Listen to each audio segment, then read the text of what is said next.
자, 이번 이야기는 시청자 야간님께서 이야기 들려주실 겁니다. 야간님께서 오늘 들려주실 이야기는 아름다워야 될 사랑 이야기가 정말 더 공포스러운 사랑 이야기가 될 것 같아요. 도대체 어떤 이야기길래 이런 이야기를 들고 오셨을지 들어보도록 하겠습니다. 네, 안녕하십니까. 야간님 오래 기다려주셨어요. 감사합니다. 야간님께서 해주실 이야기가 네, 좀 안 좋은 사랑 이야기? 그렇죠. 그쵸? 좀 네. 그런 이야기라고 하는데, 일단은 간략하게 어떤 이야기, 본인의 이야기일까요? 예, 제 이야기입니다. 제 이야기고, 그러니까 쉽게 얘기해서 천상 운동만 하던 모쏠이 고등학교 때 짝사랑하던 친구를 성인이 돼서 만나서 사귀게 되면서 벌어진 사건이죠. 얘기만 들어보면 되게 아름다울 사랑인데, 네, 그렇죠. 일단은 바로 한번 어떤 현실 공포겠죠? 네네네. 알겠습니다. 바로 가보도록 할게요. 렛츠 가! 기리십니다. 렛츠 기릿!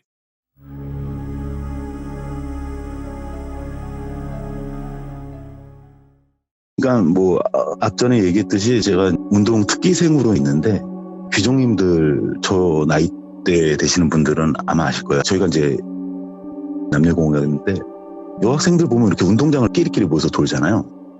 그러면 이제 저희가 이렇게 막 별명을 줘줘요. 못난이 삼형제, 독수리 오형제, 백설공주와 일곱 난장이 뭐 이런 식으로 이렇게 해주는데 이 친구가 이제 백설공주와 일곱 난장이 중에 이제 백설공주였었어요. 진짜 꽤 이뻤었거든요. 지금 아름다웠다. 연예인으로 따지면 이시영님? 거기에 이제 동그란 은퇴 안경을 쓰고 다녔었는데 공부도 상당히 잘했었어요.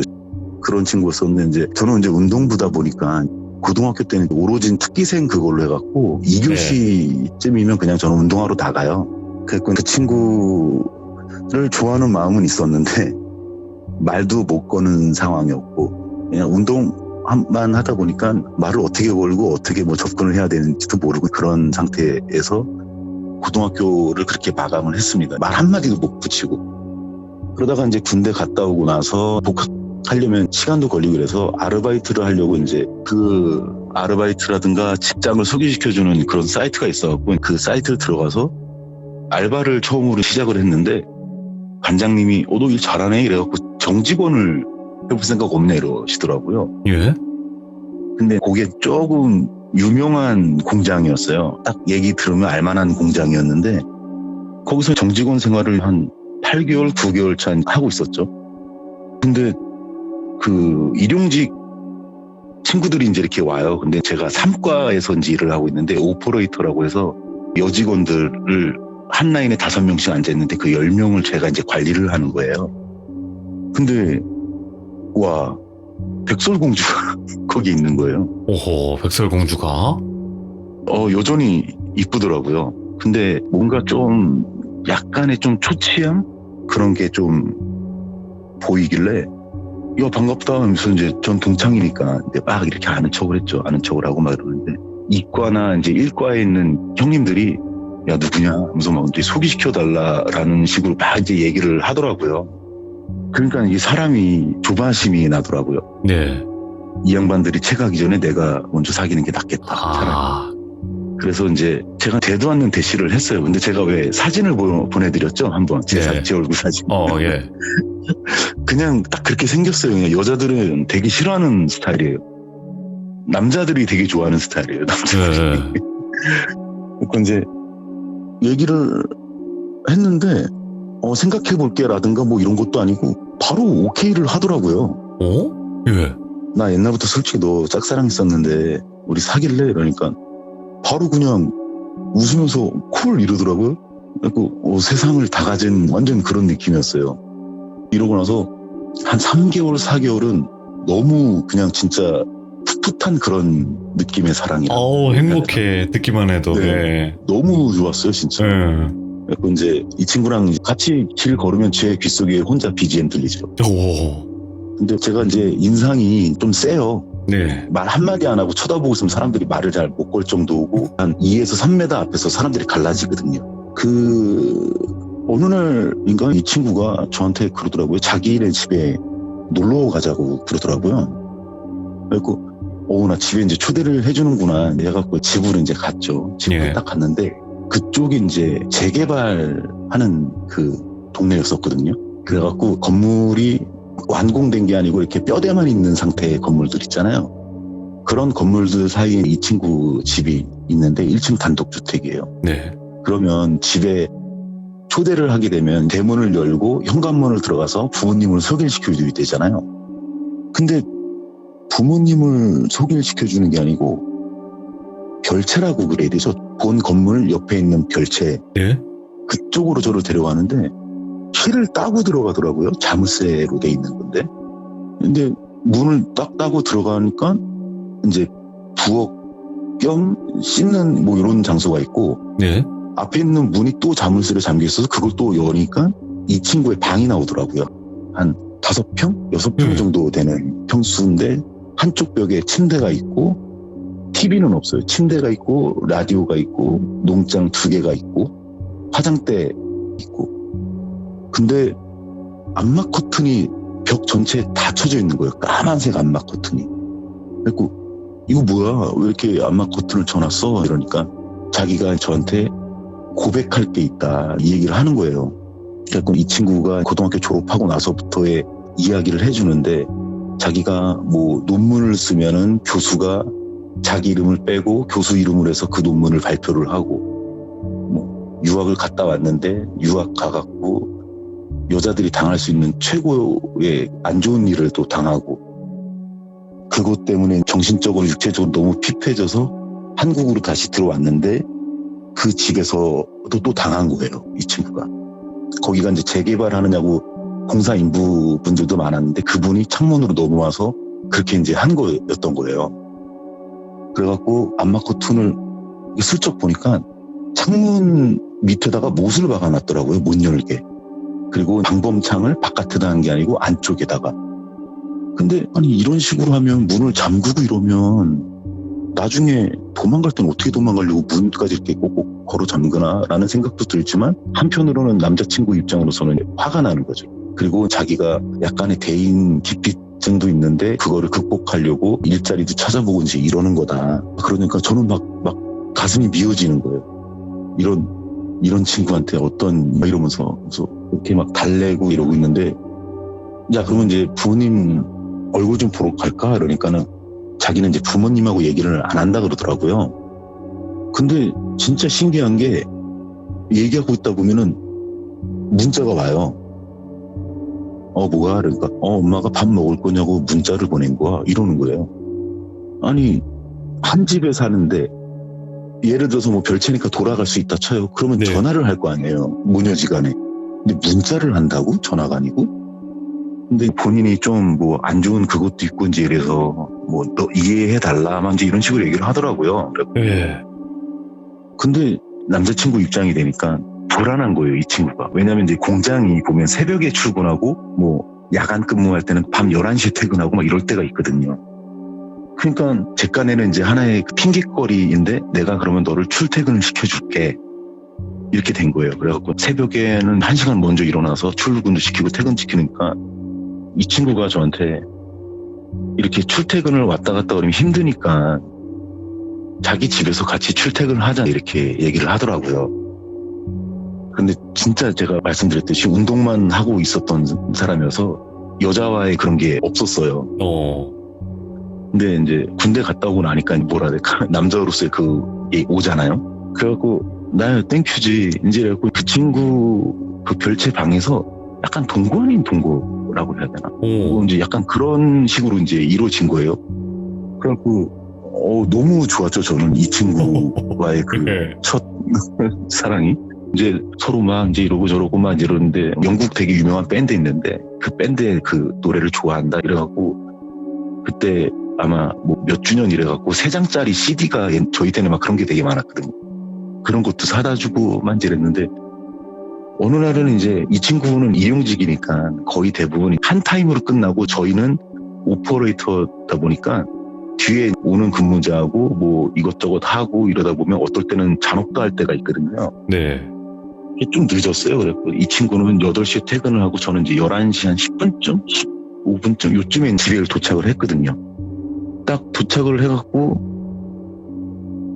저한테 키가 없었고 들어가려면 문자를 보내야 돼요. 문자를 네. 보내든가 똑똑 노크를 하든가. 근데 이제 밤이니까 노크하기 뭐해서 문자를 보냈죠. 자기야 나 왔어 문 열어줘 하니까 척척척 하면서 자물쇠 이제 열리는 소리가 들려요. 그리고 딱 들어갔는데 그 5평 남짓한 데다가 초를 쫙 깔아놓은 거예요. 향초 있죠, 동그랗고 납작한 방 구석부터 해서 이렇게 와 엄청나게 그걸 깔아놓은 거예요. 초 한 100개 정도 깔아놓은 것 같아요. 그리고 이게 뭐야 그러니까 우리 만난 지 100일째야 뭐 이러더라고요. 너무 고마워 뭐 이런 걸 다 해주고 그래. 그리고 고맙다 막 이제 이랬는데 저는 이제 이걸 빨리 끄고 싶은 거예요. 왜냐면 안마 커튼 다 쳐져 있고 좀 불안하잖아요. 그래갖고 이거 일단 끄자, 내가 봤으니까 꺼야지 이러는데 이때 이 친구 표정이 제가 이제 그 100일 동안 만나면서 처음 본 표정인데 너무 표독하게 변하는 거예요. 내가 이렇게 준비를 했는데 이런 느낌이 제가 속으로 아플싸 하면서도 그래도 아무래도 제가 연애 고자였으니까 그때는 이거 안 돼, 이거 위험해 이랬고 다 껐어요. 제가 그거를 다 끄고 나서 일단 씻자 이제 이러고 이제 다 씻고 나서 저는 이제 다음날 또 이제 새벽에 출근을 해야 되니까 잠을 이제 잤어요. 근데 이제 항상 제가 800개를 이렇게 해주는데 한참 자고 있는데 느낌이 싸한 거예요. 근데 제가 듣거나 냄새 맡거나 이런 거는 다 느끼는 사람이다 보니까 만약에 이 친구가 뭐 빙의가 되고 이러면 저도 느낄 텐데 그런 게 없으니까 빙의는 아니거든요. 그러니까 제가 손은 차렷을 하고 있는데 다리는 약간 A 형태로 벌리고 자는 스타일이에요. 근데 제 다리하고 다리 사이에 무릎 꿇고 이렇게 앉아갖고선 저를 너무 차갑게 쳐다보더라고요. 그러니까 무섭게 쳐다보는 거하고 차갑게 쳐다보는 거하고 느낌이 틀리잖아요. 이 정도까지 해야 되나 싶을 정도로. 네네네. 내가 이게 너무 진짜 연애에 대해서 잘 몰라서 여자 마음을 너무 몰랐나? 내가 이러면 안 되는 거였나? 이 생각이 들어서 눈을 빌면서 자기야 왜? 뭐 때문에 그래? 인지 이러고서 눈을 뜨는데 안마 커튼을 쳤다 그랬잖아요. 네. 근데 그 커튼 사이사이가 딱 벌어져 있으면 그쪽으로 빛이 들어오거든요. 근데 순간적으로 제가 살기? 썸풋함? 이런 느낌이 들어서 상체를 들면서 바닥을 받치고 있던 손을 뒤로 확 밀었거든요. 진짜 순간 무의식적으로. 왜? 근데 그 부엌칼 있잖아요. 그거 갖다가 저를 찍었어요. 제가 이거를 사진을 다 찍어놔갖고 보내려다가 제가 못 보냈는데, 그러니까 무릎 오금 있죠. 무릎 오금부터 그 허벅지 있는 데까지 저한테 칼자국이 아직도 있거든요. 선명하게? 네네. 근데 갑자기 칼을 던지더니만 저를 끌어안는 거예요. 정말 울더라고요. 미안하다고. 미안해, 정말 미안해. 막 내가 미쳤나봐, 미안해, 막 이런 건데 저는 막 어안이 벙벙하죠. 그러다가 저는 이거 아픈 거보다 이 친구가 우니까 그게 이제 더 당황스럽잖아요. 아이고. 그러니까 왜 그래? 왜? 이러면서 어깨를 이제 토닥토닥. 제가 앞바다리하고 한쪽 왼쪽 다리는 칼을 맞았으니까 뻗고 있고 오른쪽 다리를 앞바다리를 하고 있는데 이 친구가 앞바다리였는 데를 걸터 앉아서 제 목을 이렇게 끌어안는 형국이었거든요. 그리고 제가 허리를 안고 왼손으로 이 친구 오른쪽 어깨를 툭툭거리면서 왜 그래, 무슨 일인데, 뭐 안 좋은 일 있어, 왜 안 좋은 꿈 꿨어? 막 이제 이러니까 울면서 자기야 정말 미안해 이러고 있다가 갑자기 울음을 툭 그치는 거예요. 그동안 저를 한 15도 각도로 올려보는 눈빛으로 저를 보더니만 하는 얘기가 남자 새끼도 다 똑같아 이러는 거예요. 우와, 미쳤다. 그 순간 아니 왜 그래? 아니 무슨 일이야 하니까 다 똑같아. 니들 다 똑같다고. 너도 내 몸 보고 만난 거지. 막 이러면서 그런 식으로 막 얘기를 하는 거예요. 예. 불 켜고 이제 막 이렇게 다독여줬죠. 너 도대체 왜 그러는 거야? 왜 이러는 거야? 그때 또 울면서 나 외국에 있을 때 안 좋은 일 당하고 이 집에서 또 안 좋은 일 당하고 그래갖고 사실은 남자가 자기 옆에서 자고 있는 것도 공포스러웠다고 얘기를 하는 거예요. 예. 그리고 그거를 좀 극복해 보고자 같이 와서 살자 이제 이런 식으로 얘기를 한 건데 이게 극복이 안 되는 것 같다고 어느 순간 자기가 욱욱거리는 게 있다고 얘기를 하는 거예요. 그러냐? 아유 너 많이 힘들었겠다. 어떡하면 그래 알았어. 이런 식으로 해서 그냥 넘어갔어요. 뭐 사귀는 사이이고 힘들었는데 굳이 내가 여기서 이 친구 그 힘든 것 때문에 막 저거 할 수는 없잖아요. 그래도 믿고서 나를 집에 들인 친구니까. 그래갖고 이제 그냥 지나갔어요. 그냥 이렇게 지나가다가 어느 날부터인가 잠을 자는데 제가 거의 그냥 비계 없이 자는 스타일이거든요. 낮은 비계를 끼는데 왼팔로 이렇게 팔베개를 한 상태에서 마주보고 누우려고 이렇게 쓱 누웠는데 관자놀이 있는 부분 있죠? 관자놀이 있는 부분에 뭔가 딱딱한 게 눌리는 느낌? 이런 느낌이 딱 드는 거라고 이거 뭐지? 이러고 있다가 좀 깊게 잠이 든 것 같아서 왼쪽 팔을 이렇게 쓱 빼고선 그 비계 안쪽으로 손을 이렇게 싹 넣었어요. 칼이 들어있더라고요. 비계 안에. 예. 베개 안에 칼이 들어있어서 그 칼을 쓱 빼갖고 일어나서 그 라디오 있는 그 테이블 있잖아요. 거기다 그냥 올려놓고 다시 옆에 누워서 팔베개 하고 잠이 들었어요. 그러니까 저는 이제 그 생각을 한 거예요. 이 친구가 그 옛날 그런 트라우마 때문에 남자라든가 뭐 나쁜 사람이 들어오면 방어를 하기 위한 수단이겠지. 저는 그냥 크게 신경도 안 쓰고 그랬거든요. 근데 이 친구가 잠을 자고 있었던 게 아니었더라고. 아침에 이제 출근하려고 막 준비하고 있는데 뒤에서 이렇게 쳐다보는 느낌이 들어갖고 준비하다가 왜 뭐 할 얘기 있어? 이러니까 그 칼 왜 치웠어? 이러는 거예요. 그러니까 내가 잠잔 줄 알았지. 이러는 거예요. 아니 이게 위험하고 하니까. 그리고 나 봐. 나 운동한 놈이야. 뭐가 무서워. 내 옆에 있는데. 그러니까 다음부터는 저런 거 두지 마. 이제 이러고 나서 제가 먼저 출근을 하면 일용직이신 분들은 정상 출근을 해갖고 8시 반에 들어와요. 저희는 이제 6시 반에 들어가고. 근데 출퇴근하느냐고 제가 먼저 태워서 밥 먹이고 좀 쉬게 하고만 이제 이러는 스타일인데 자기는 통근버스 타고 갈 테니까 저보고 먼저 가라 그러더라고요.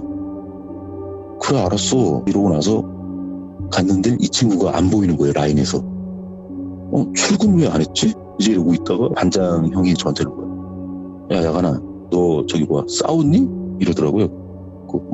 왜요? 그러니까 아니 출근하자마자 일 그만둔다고 그러고 나갔는데? 이렇게 얘기를 하는 거예요.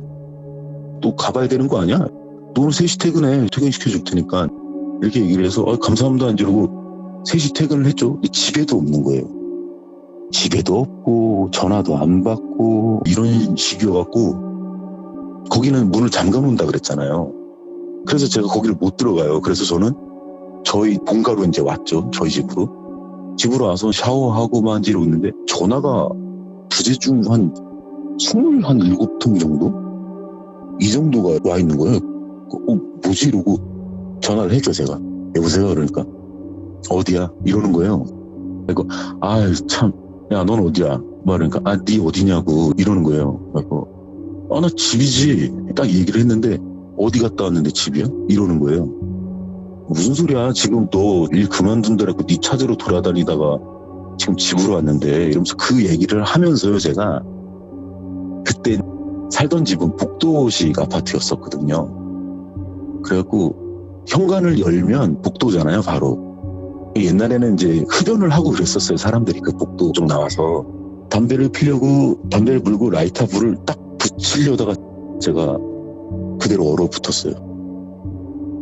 제 차 본넷에다 손을 올리고 전화를 하고 있는 거예요. 그리고 여보세요? 그러니까 어딜 갔다 왔는데 차가 이렇게 따뜻해? 이러는 거예요. 그리고 아니 나 너 찾으러 저거 그러니까 좀 어버버가 됐죠. 그러니까 죽는 꼴 보기 싫으면 빨리 내려와 이러더라고요. 알았어 이제 이러고 내려갔어요. 내려가고 이제 차에 태우니까 자기는 집으로 이제 가자 그러더라고요. 그래서 집으로 딱 갔어요. 근데 여기서 제가 주구까지 갈 상황이 이제 오게 되죠. 그날 저녁에. 집에 바로 안 가고 커피숍에 가서 이제 얘기를 좀 했어요. 이런저런 얘기도 좀 하고, 야, 왜 그러냐.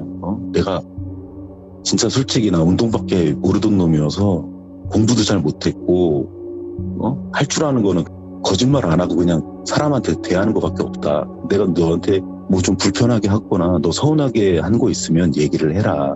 그러면 내가 그거를 고치겠다.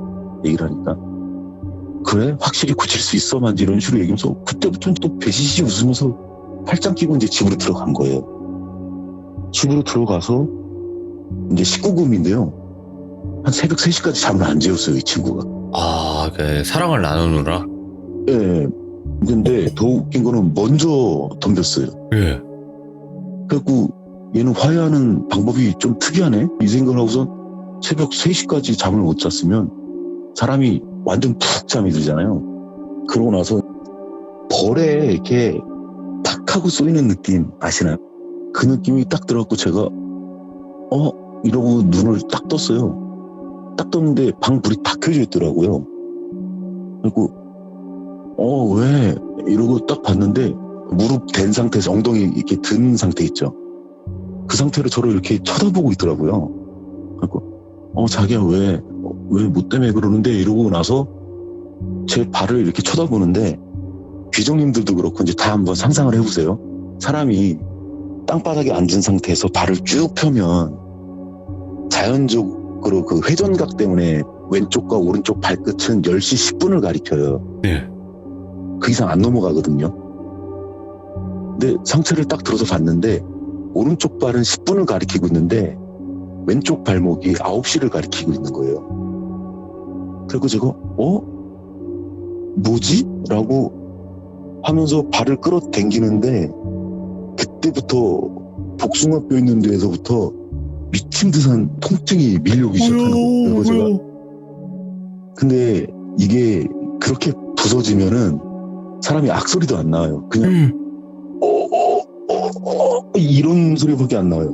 그리고 발목이 돌아가는 상태를 보니까 그때부터 통증이 오기 시작하는 거예요. 그리고 이러면서 무릎을 딱 당기는데 발목은 덜렁거리고 있는 상태에서 도저히 들고 있지 못해서 바로 도로 이제 내려놨죠. 그래서 이러면서 막 새우처럼 뒹굴뒹굴 거리고 있는데 망치 갖다가 제 복숭아뼈하고 발목 있는 데를 있는 힘껏 진짜 한 3번, 4번 있는 힘껏 내리치더라고요, 진짜. 그리고 제가 너무 아파갖고 이러다 죽겠다 싶은 거예요, 진짜. 아무리 이 친구가 몸이 저보다 반의 반도 안 되는 몸이지만 망치 갖다 내려치기 시작하니까 정신을 못 차리겠는 거예요. 그래서 제가 옆에 부모님이 살고 계실 거 아니에요. 그리고 살려주세요 하면서 막 크게 막 소리를 질렀거든요. 그러니까 이 친구가 저를 배에 탁 걸터 앉더니만 코하고 코가 맞닿을 정도로 딱 와갖고 저한테 살려주세요 살려달라고? 살려줘? 이런 식으로 막 얘기를 하는 거예요. 그래갖고 제가 이 상태에서 무릎을 대고 있는 데를 왼손으로 파고 들어갖고 무릎을 들었어요. 딱 들고선 엉금엉금 기어갔죠. 엉금엉금 기어가는데 이미 망치는 제 어깨, 등, 허리 계속 내리 찍는 거예요. 전 그 상태에서 도망가려고 기어가고. 근데 제가 말씀드렸죠. 항상 문이 잠겨 있다고. 그래서 그 문을 그냥 쿡쿡쿡쿡 이거만 하고 있었던 거예요. 그 찰나에 아버님하고 어머님이 오신 거예요. 문 쫙 다 뜯고 이래갖고. 그래서 이제 119에 신고해서 병원에 실려가고, 이제 병원에 가면은 사람이 어떻게 다친 거냐에 따라서 경찰을 부르거나 마지 이런 게 있거든요. 근데 그 상태에서 아버님이 저한테 잠깐 할 얘기가 있으니까 일단 경찰 부르는 거는 나중으로 합시다 이렇게 된 거예요. 그래갖고 알겠다. 그래서 제가 의사한테 망치에 맞았어요는 안 하고 일하다가 다쳤어요로 된 거예요. 근데 이 복숭아뼈 있는 데는 함몰이 됐고요. 그리고 발목 뒤에 뼈 2개가 지지를 하고 있는데 그게 분쇄골절이 된 거예요. 그래갖고 제가 누워있는데 저한테 이제 아버님이 그러더라고요. 어떻게 할 건가? 저한테 이렇게 말을 하시더라고요. 예. 화가 많이 나기는 나는데 부모님들 표정이 뭐라 해야 되죠? 당황스러워 하시는 표정이라기보다는 터질 게 터졌다라는 느낌? 이때부터 아버님이 저한테 해주시는 얘기를 전달을 해드릴게요. 알고 봤더니만 백설공주가 리플리 증후군이었어. 거짓말 치는 건가요, 그게? 그러니까 외국에 허언증? 유학 갔던 것도 거짓말이고 아, 자기가 썼던 논문을 교수가 가르쳤다도 거짓말이고 예. 나쁜 거를 당했다도 거짓말이었던 있었던, 고등학교 때 공부를 진짜 잘하던 친구였었는데, 쉽게 얘기해서 스카이 이제 이쪽으로 했는데 재수를 몇 번을 했나 보더라고요. 네. 그러면서 이제 이 친구가 처음 거짓말을 걸렸던 게 뭐냐면, 친구들한테 서울대 다닌다고 거짓말을 치기 시작했었던 거였었어요. 그러면서 이게 점점 더 강해지고, 내가 이런 삶을 살고 있는 거는 교수가 내 논문을 강탈해 가고, 그리고 항상 이렇게 거짓말을 하니까 이제 웬만한 남자들은 눈치를 까는데, 저는 진짜 연애에 대해서 일절도 모르던 놈이다 보니까 다 믿어주셨구나. 그죠. 다 저는 그냥 믿었던 거죠. 다 믿었다 보니까 자기를 좀 더 보호를 해줄 남자, 그런 거를 만들기 위해서는 난 나쁜 남자들한테 이런 것도 당했다. 그러니까 너는 나를 지켜야 된다. 이게 너무 과몰입되다 보니까 실질적으로 제가 남자친구였다가도 어느 순간 잠자다가 눈을 깨면 자기 상상 속에 만들어졌던 그 나쁜 짓 하는 남자의 모습을 보였고, 이래갖고 약간의 이중성 있는 그런 것부터 해서 리플리까지 해서 여러 가지가 이렇게 있더라고요. 예. 근데 그 얘기를 딱 다 듣고 나서 아버님한테 제가 약속을 받았죠. 따님 인생을 굳이 전과자 만들고 싶지는 않다.